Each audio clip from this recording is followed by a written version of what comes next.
Hello, my friends, and welcome back to another Baldur's Gate 3 build guide. Hope you're all doing well.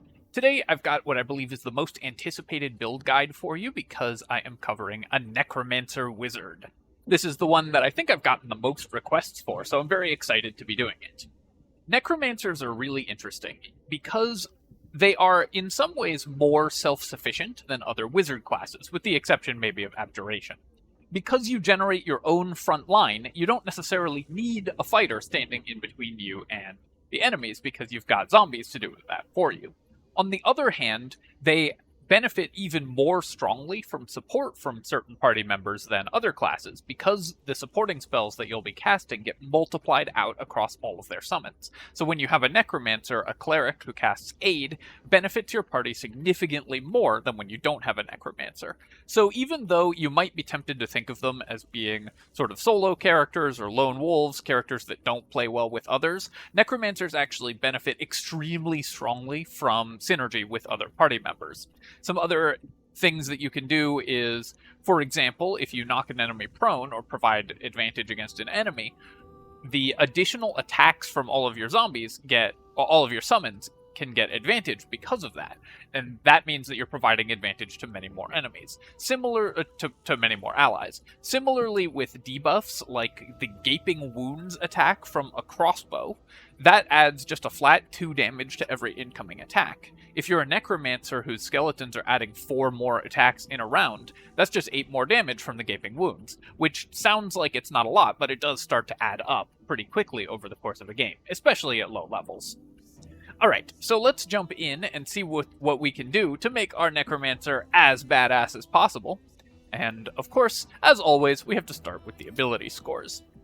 Wizards' ability scores, I've said this before, are closer to correct than almost any other of the recommended ability scores because wizards are so single attribute dependent. They really only care about intelligence and then dexterity and constitution like every other character.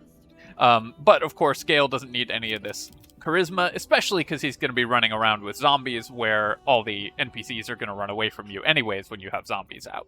We will bump our dexterity up to 14 and constitution to 16, drop intelligence to 16, and then pick up 2 more points in wisdom for the wisdom saving throw. You can, of course, also take 17 intelligence if you intend to pick up Ethel's hair, and that will save you an ASI later on, but this is going to be the default stat spread, and because wizards and necromancers are pretty stat independent, I actually think they're not a great candidate for using Ethel's hair on. You would prefer to save that for a character that really cares more about its stats. Wizards are very happy just with a normal stat spread. For our cantrip selection, you are going to want to pick up the normal good cantrips. You are going to want Minor Illusion, Mage Hand, and 1 combat spell, which I recommend be Ray of Frost. Ray of Frost is good for 2 reasons. One, it slows enemy movement speed, which is also synergistic with a Necromancer because it means that they will have a harder time escaping all of your summons. And also can be used to freeze water that's on the ground. Necromancers badly want a Cleric ally who comes with Create Water usually, and so you can use that in combination with Ray of Frost to spend a level 1 spell slot on knocking a whole bunch of enemies over, which is a pretty nice use of a spell slot, especially for your Cleric. Just very good utility overall. If you prefer more damage, then you can go with Firebolt. For our spell selection, of course, we're going to pick just the standard excellent spells for level 1. Remember that you want to be able You want to be picking up as many spells as you can from scrolls, so which spells you select as you level up is less important for wizards than it is for other spellcasters, because you're going to get access to all of these from scrolls. It's more about which ones you prepare, but at early levels, of course, you are going to want to take, it looks like I've actually left this pretty intact.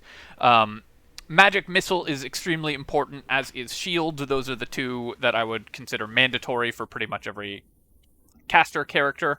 And then also Ice Knife and Grease, or Chromatic Orb instead of Ice Knife, if you prefer that one, have special synergy with your summons later on, because knocking enemies prone will allow your summons to hit them more easily. So those will end up staying relevant throughout the game. Sleep is just the best combat spell at level 1. You'll stop preparing it pretty quickly, but at level 1 it's incredibly powerful because it just no saves knocks an enemy out of the game, and then you can beat them up at your leisure.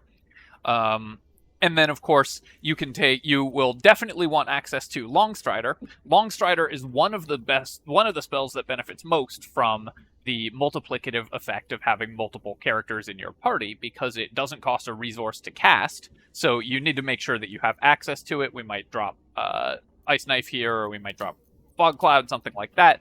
And if you cast it on all of your undead, then that's going to be an additional, at later levels, 40 extra feet of movement that you've added to your party in total, which becomes incredibly powerful. The more characters you have available, the better Longstrider and similar group buffs become. So let's level up and become a Necromancer. Of course, at level 2, we get to pick our subclass, which is going to be Necromancy, since that's the whole point. And Necromancers get the Grim Harvest subclass feature. Once per turn, if you kill a creature with a spell, you get hit points equal to twice the level of the spell slot used, or 3 times if it's a Necromancy spell. This unfortunately means that Bone Chill, the Necromancy cantrip, does not heal you, although it is still relatively useful later on. And you can't gain these hit points back from undead or constructs. This class feature may as well not exist. It's going to come up extremely rarely. And even when it does, it won't be particularly impactful. You have to meet a lot of requirements in order to activate it. 1, you have to be damaged, which is something that, as a squishy backliner, you're trying to avoid anyways. And 2, you have to kill an enemy with a spell, meaning you have to cast a damaging spell, something that wizards typically want to avoid doing as much as possible. I talk about this extensively in my Evocation Wizard guide, but basically wizards prefer to be casting tempo or battlefield control spells to straight up damage spells. And 3, you have to have those hit points actually matter, which by the time your wizard is plinking down low health enemies with spells, the hit points won't actually matter. It does give you one cool option. The sort of most interesting option for this character is that you can act with this class feature, is you can act as a discount evocation wizard and hit yourself with AoE damaging spells. So you can run into the middle of a big group of goblins, or lure enemies towards your wizard by placing them placing your wizard just out of movement range of a bunch of melee enemies, and then hit yourself with a fireball, and if you kill a few of them, you heal back up. This is not a trick I would recommend trying to go for, but it is kind of funny when you can pull it off, because you do gain some of those hit points back. But in general, since it only activates once per turn, you won't even heal back to full. So it's just not a particularly valuable class feature at all. In fact, I think this might be the worst level 2 class feature of any wizard subclass. That's okay, though. We're going to get better stuff later on. For our spell selection, at this point, you're going to want to look at what you simply pick up spells that you have not yet found as scrolls. Of course, as a wizard, you're going to be collecting all of the spells as you go, and so all of your spell selection will be dictated by what you want, by what you find as scrolls. One thing that I should actually mention is that because we're a summon-focused build, you do want Find Familiar. That I forgot to mention that at level 1, but that's actually going to be pretty good for you, and the special Familiar that you can get access to later will become a pretty important part of your team sometime around level 2 or 3.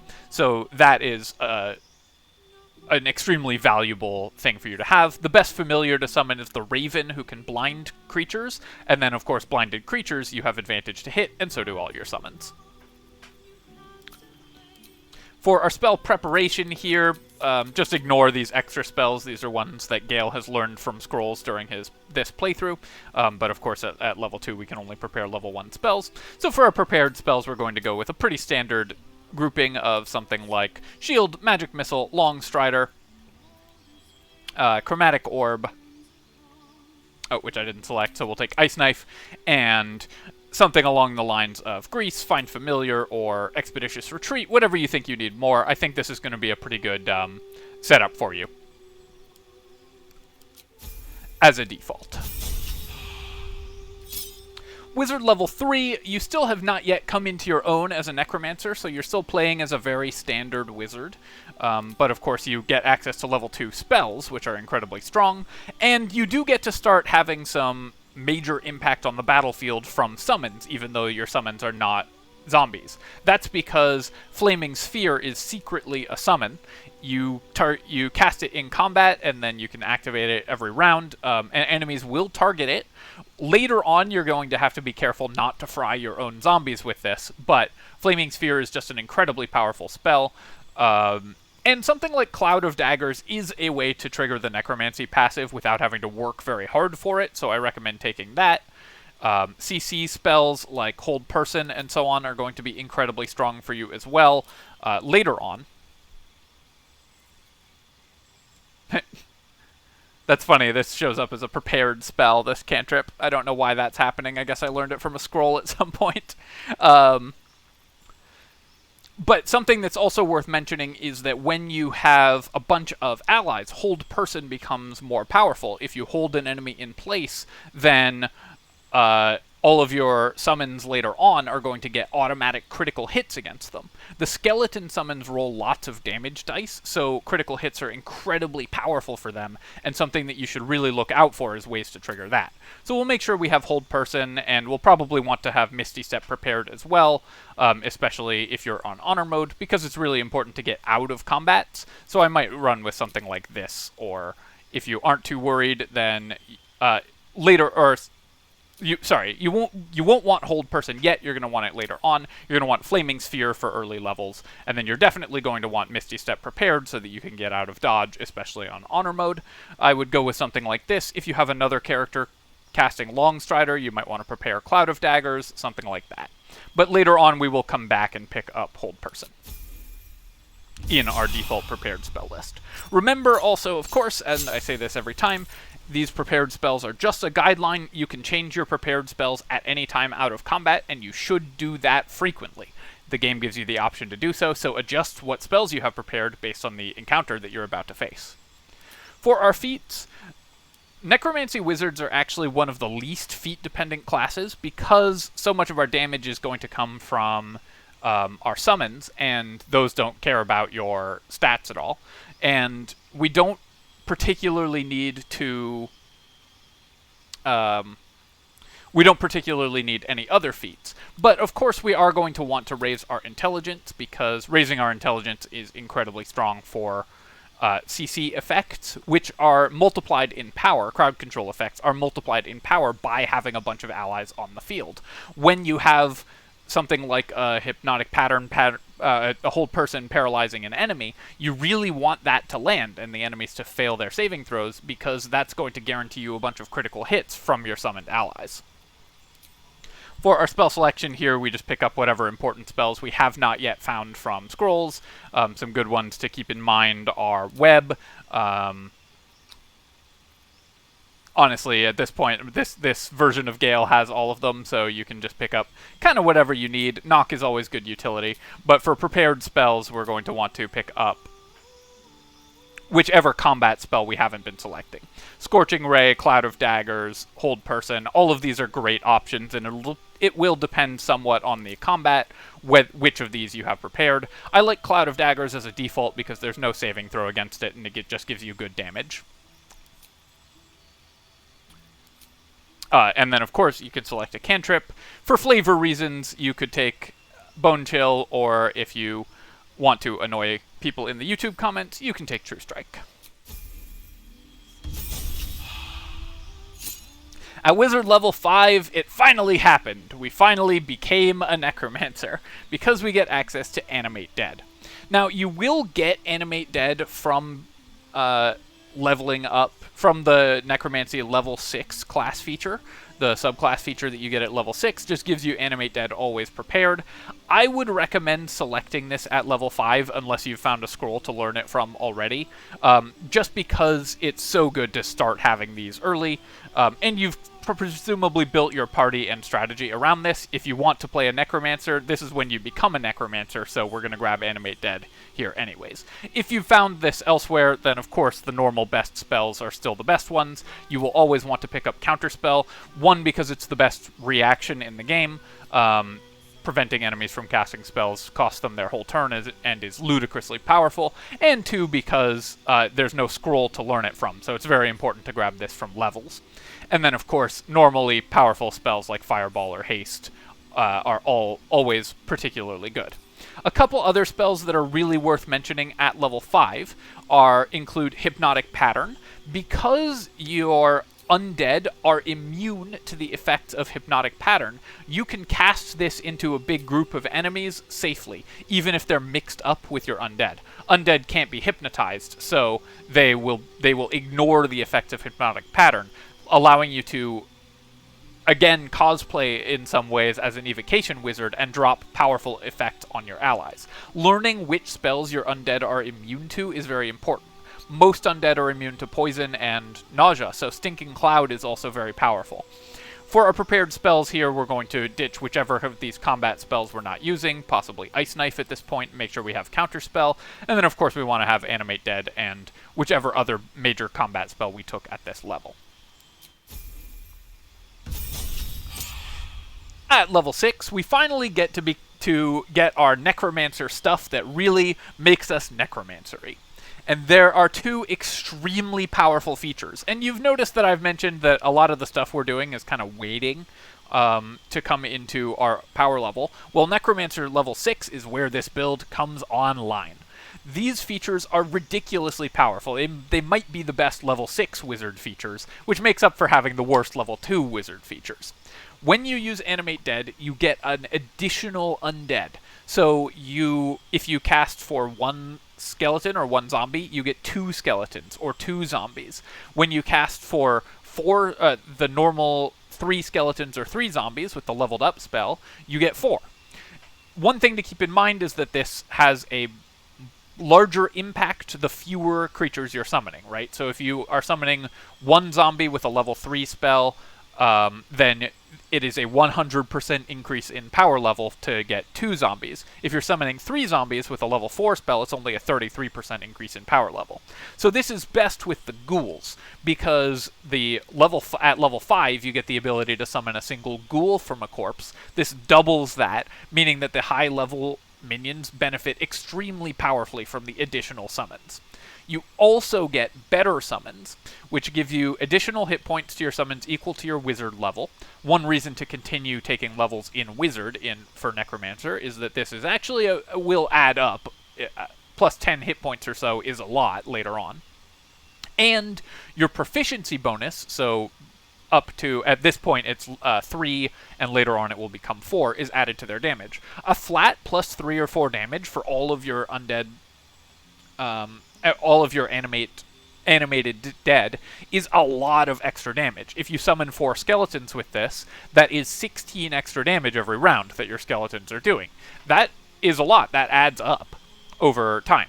And when combined with additional sources of bonus damage, I mentioned already the damage that you get from the Gaping Wounds effect of the short rest crossbow shot, you can add a lot of extra flat damage to all of these undead, which all adds up and stacks together to make you output significant amounts of damage. Having access to Animate Dead, of course, the first question that's going to be on everyone's mind is which of the 2 should you summon? Should you summon a zombie, or now 2 zombies, or should you summon a skeleton? The answer is basically you should summon a skeleton.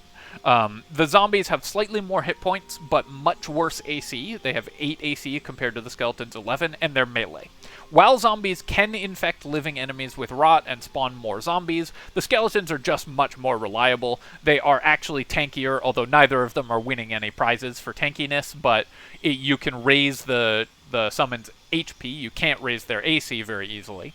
And so, even though 11 AC is still not going to stop them from getting hit, it is 8 AC means they'll get hit by pretty much everything on anything except a natural 1. The zombies have 8 AC and the skeletons have 11. So the skeletons are very slightly tankier, but much more importantly, they do more damage and much more reliably. Since they're ranged attackers, they do a d6 plus 10 plus a d10 of necrotic damage, which is very powerful. When combined with critical hits from hold person, then rolling extra dice is really good. So if you hold person an enemy and all of your skeletons surround them and fire shots into them, each of those skeletons is doing a d6, 2d6 plus 2d10 damage, plus the additional flat damage from the skeleton's dexterity and from your wizard levels. That adds up to a massive amount of damage output in the mid-game. And Necromancers are actually one of the best damaging classes for wizards as a result of that, provided that you can keep your summons alive. I'll talk a little more about like which summons to summon and how to use them at the end of the video. For now, we're going to go through and continue with spell selection. Of course, at this level, you're going to want the typically just very strong spells like Fireball and Haste. Be careful with Fireball, of course, because you don't want to fry your own summons. We're going to want to make sure, now that we have multiple summons on the field, we're going to want to make sure that we have Hold Person prepared, either by us or by an ally. And since I, again, recommend pairing this with a Cleric buddy, you are going to want to... It's possible that you'll want your Cleric to be casting Hold Person instead of your Wizard, but as long as someone has it, it's very powerful to have access to. And then Haste is always good. One of the things that makes Necromancer Wizards good is that even when they're concentrating on a spell that doesn't do damage or whatever, they're still contributing to the party's damage output because they'll have a bunch of skeletons also taking turns. So you can concentrate on something like Haste with a little more peace of mind than another character would. And of course, we now have Animate Dead always prepared, so we don't need to prepare it in our spellbook anymore because the Necromancer Wizard just gets it all the time. At Wizard level 7, we get access to 4th level slots. And something that I should mention is that at this point, we've gotten the best class features of Necromancer Wizard, and so you could consider branching out into another character class at this point. I think... especially because Wizards, thanks to the exploity learning spells from Scrolls thing that still exists in Baldur's Gate 3, can continue to learn spells up to level 6 in Wizard, even with 6 levels of another class. For more on that, look at my video, The Real Best Wizard in Baldur's Gate 3. However, I think there are actually some good reasons to stay in Wizard almost all the way through for a Necromancer. One is that your undead will continue to get HP every level you put in. By itself, that wouldn't be enough, but the second is that one spell that we are going to want access to is the level 6 spell Create Undead. And as far as I am aware, there is no scroll of Create Undead available in the game. Maybe it can be randomly generated by certain merchants, but I don't think it's dropped as loot from anywhere, and I wasn't able to find it in the game files. So I believe the only way to learn it is to actually reach level 11 and learn it from your wizard levels. It wouldn't be terrible to skip the Mummy. It's a very good summon, but not the best summon in the game or anything like that, and you do have other good uses for your level 6 spell slot.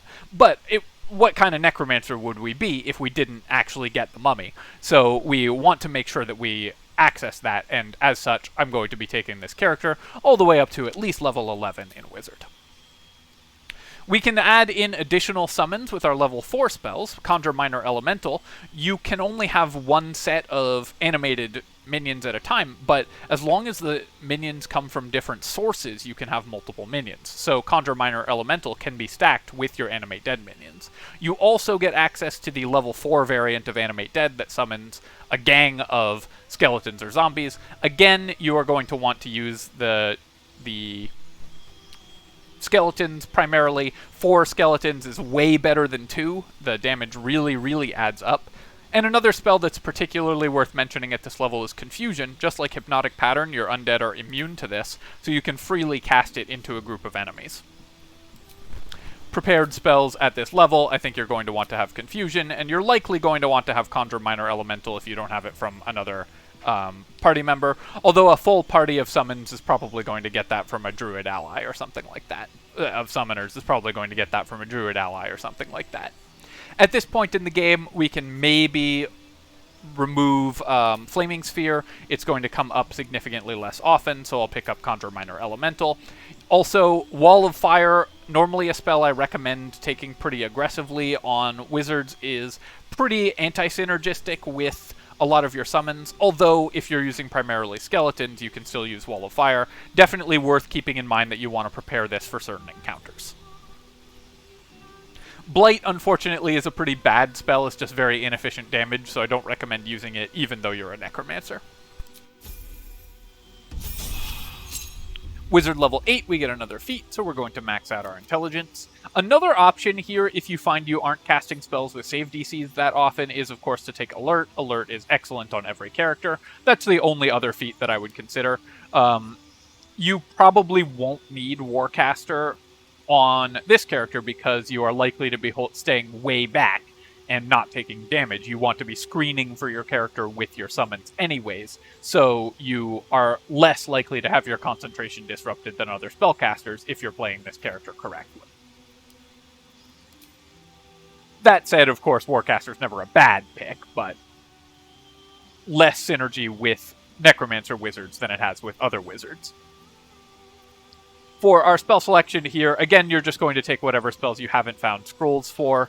Undead are immune to psychic damage mostly, but Phantasmal Killer is only single target and is bad, so you don't want to take that. I would recommend taking Ice Storm. Just having the access to a gigantic freezing surface is pretty good. For the same reason you could have Sleet Storm. Greater Invisibility is very powerful. Banishment is good CC. Any of those are good options.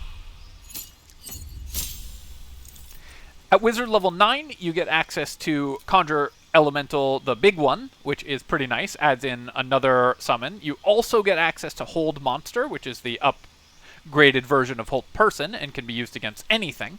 That means that you can get guaranteed critical hits from all of your summons against anything that's not an undead with Hold Monster. You can also use Cloud Kill. Most of your later game undead will be immune to poison.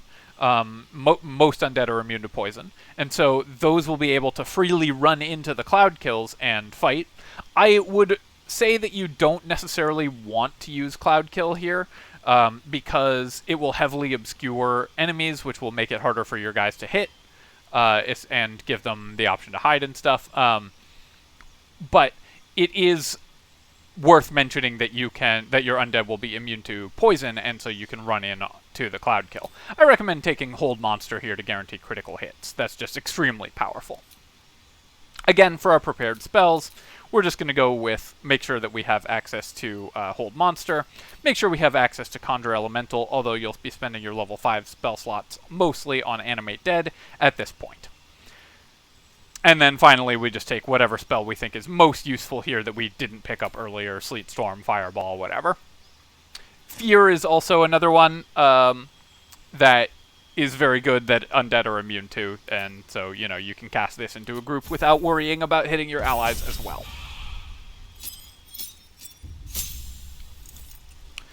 Wizard level 10, you get resistance to necrotic damage, and your hit point maximum cannot be reduced. There's a couple encounters in the game this is reasonable for, but for the most part this is not a huge class feature. Really, we were here for the level 6 class feature, and then we continue in Wizard to get access to Create Undead. For our cantrip selection, take whatever. At this point, there's not a lot that will change because you're already level 10. You, at this point, are not casting cantrips too often in combat. And then a couple other spells that are worth picking up. Wall of Stone is always good. You can take Cloud Kill now and cast it on your undead, and Laugh while they take no damage. At Wizard level 11, we finally get access to Create Undead, and for our second spell here, there's actually a bunch of really good options, I would say. Eye Bite is actually pretty interesting for a Necromancer wizard, because it has the put enemies to sleep and fear enemies modes. Fearing enemies is incredibly powerful on this character, and I should have mentioned this earlier with Fear. Because your Ghouls have an ability to multi-attack, they get to attack twice, or your Mummies have the ability to multi-attack enemies that are afraid. So once you have access to Create Undead, you want to have ways to generate fear in enemies because that will let your mummy attack multiple times per round, massively increasing your damage output. We'll take a look at all of the summons, how they work, and things that you want to add into them in just a second here. For your second spell selection, I'm going to suggest Eye Bite, although since you only get one level 6 spell slot without ways to restore it, you're going to spend that on Create Undead. Finally, at your last level, because we don't really need a feat, you can dip into another character class. If you feel like doing so. The best option here is going to be Cleric, probably, and if you do so, you'll want to respec probably to put Cleric at level 1 so that your scrolls and items still use your Wizard levels for their spell save DCs. That's just because of a quirk of how Baldur's Gate is programmed. You could also take a level of Sorcerer, respec to put that at level 1 to gain Constitution save proficiencies. For the sake of clarity here, we're just going to take our 12th level of Wizard, but I wanted to mention that you can definitely add in one level with another class if you feel like there's more stuff that you can get from them. Bless from a Cleric, having access to Healing Word, very powerful, and of course Heavy Armor is nothing to be sneezed at, though by the late game you're going to want to be in robes most of the time anyways. That being said, we'll just take our last level of Wizard, pick up Alert, so that we will be winning initiative, which is very important since we want to hold a monster before all of our summoned guys go, and then our summoned guys can get automatic critical hits against it, so Alert is very synergistic with this build. And then we'll take spells, any spells that we have not found from scrolls at this point that we think we might want to prepare. I'm just going to grab, I don't know, Chain Lightning and Disintegrate just for fun. Disintegrate will remove the body, though, so try not to kill stuff with Disintegrate, because then you won't be able to turn it into a zombie. Alright, so let's take a quick look at how animating undead actually works. With Animate Dead, you have 4 options. As you level up, you get access to more of them. At level 5, when you get access to a level 3 spell, you can either create a zombie or a skeleton. And when you're at level 6, you get access to the level 6 Wizard feature. You can either create 2 zombies or 2 skeletons. I've already mentioned that I think you should be making skeletons most of the time. At level 9, character level 9, with a 5th level spell slot, you can instead make a single ghoul, or because we're a necromancer, 2 ghouls, or a flying ghoul. The flying ghoul here says it specializes in ranged combat, and this is what we, technically speaking, call a lie. It does not do that, and in fact has no ranged attacks. The difference between these two is that the flying ghoul has lower AC and hit points, but flying movement, and the ghoul has higher AC and hit points, but cannot fly. Of these two, I recommend just the ground-based ghoul. The flight is not that impressive, to be honest, in most arenas. Although if you know you're going into an arena that's very vertical, some of the late-game boss fights may have a lot of verticality that want you to have flying movement, and you could instead swap to flying ghouls, but for the most part I think you're best off just animating ghouls. The real question is it better to spend a level 4 spell slot on 4 skeletons, or is it better to spend a level 5 spell slot on 2 ghouls? And the answer, I think, is that most of the time the ghouls are going to be better. However, you can gain a lot of benefit if you have hold monster, and then in that case the skeletons are going to be better. Finally, of course, you also have your create undead minion. Let me actually prepare that. This one we do have to prepare, which does not benefit from, which unfortunately does not benefit from the Necromancer class features. It will not gain your hit points in, or it will not gain your wizard level in additional hit points. It will not gain your proficiency in additional damage, and you won't get 2 of them. But the mummy is still just a very powerful creature, so we'll summon one here. That means that the corpse is gone. But the mummy has 93 base hit points, which is pretty good for a summon. Has 18 AC, which is really not at all bad. And also has a very solid attack. Has a very solid set of attacks. When the mummy attacks, it does 2d6 plus 3d6 plus 3. So when you critically hit an enemy, that's 10d6 of damage, which is a lot of damage just from the mummy. And a feared enemy, you can double attack for 10d6, or if they're critical hits, 20d6 of damage. 20d6 of damage is a disintegrate spell, so it's a massive amount of bonus damage coming from these multi-attacks if they are frightened. The mummy also can frighten an enemy. It takes an action, but has 60-foot range, and just is frightened for 2 turns on a wisdom saving throw.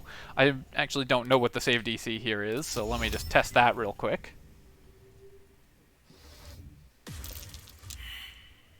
The saving throw DC is 13. Okay, so that will not actually go off that often. So you're going to want fear from your allies or another source in order to regularly fear enemies. But this is something that you can do with your mummy. Your undead, other than the archer, the skeleton archers do not typically have ranged options. So having any ranged option, even if it's a bad one, is still pretty good. And then once you have a frightened enemy, you can deal these multi-attacks, which are ludicrously powerful and do massive amounts of bonus damage. It's also, I have mentioned this a few times, but it is very, very much worth mentioning that the spell Aid, when you bring a cleric ally along or have taken levels in cleric, when upcasted, works on all of your undead. Aid gives you 5 HP maximum increase for a level 2 cast of Aid, and up to a level 6 cast of Aid would give you 30 HP increase. When spread out across 5 or 10 summons, that's going to be a massive amount of additional HP, especially when combined with the single most important item for Necromancers. Necromancers are not typically that item dependent. You're just going to want items that give you spell save DC, a decent shield if you have shield proficiency from being Gale, and a good robe. So basically you're just looking for standard wizard items with spell save DC, anything that gives you additional save DC, anything that gives you additional initiative. All of those are very powerful.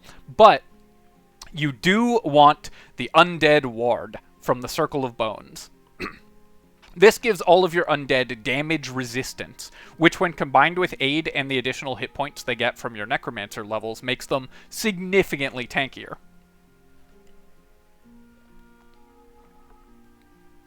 Excuse me, I had to drink some water there.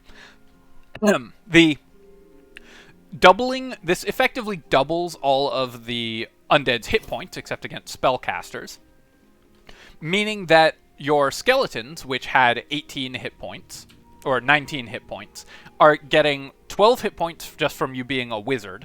Any additional hit points you get from Aid from a cleric, let's say you cast a level 3 Aid, that's 10 more hit points. Suddenly those guys have 40 hit points. And if you have the Undead Ward, those 40 hit points take 80 points of damage to bring down. You can't heal your undead also, except with Aid, so it's really important that you have access to it in your party in order to maximize your undead's longevity. Otherwise, you're going to have to spend a lot of spell slots on recasting them. Something else that's worth mentioning is even if you start the day by casting some ghouls, right, level 5 ghouls, later on you can replace those with skeletons. Once the ghouls' hit points start to run down, you can use your level 4 and level 3 spell slots to replace your summons as you start losing them in combat. Treat them as a very renewable resource. These are day-long buffs that you get access to throughout the entire day. Other than that, I don't believe there's any particular items that you want, although any story event or there's several story events that give you access to additional summons, including additional undead, all of which are extremely powerful on this character, because the more summons you have, the more every effect you're applying that increases the power level of your summons multiplies the power of your whole team. Late in the game, if you have the Necromancy of Thay and Conrad and the Mummy and a bunch of skeletons, and maybe us and the Quasit, you can be running around with 15 summons in your party, especially if you have a druid summoner or a hunter ally who's also summoning creatures. And I do recommend that this party bring multiple summoners and a cleric, and I'll talk more about that full summons party in a future video. But for now, I hope that you have enjoyed this look at the Necromancer, and as always, my friends, if you have, do please feel free to leave a comment, like the video, of course, both of those things help out with the algorithm, and you can subscribe to my channel for more of this and other strategy game content. Cheers, my friends. I'll catch you next time.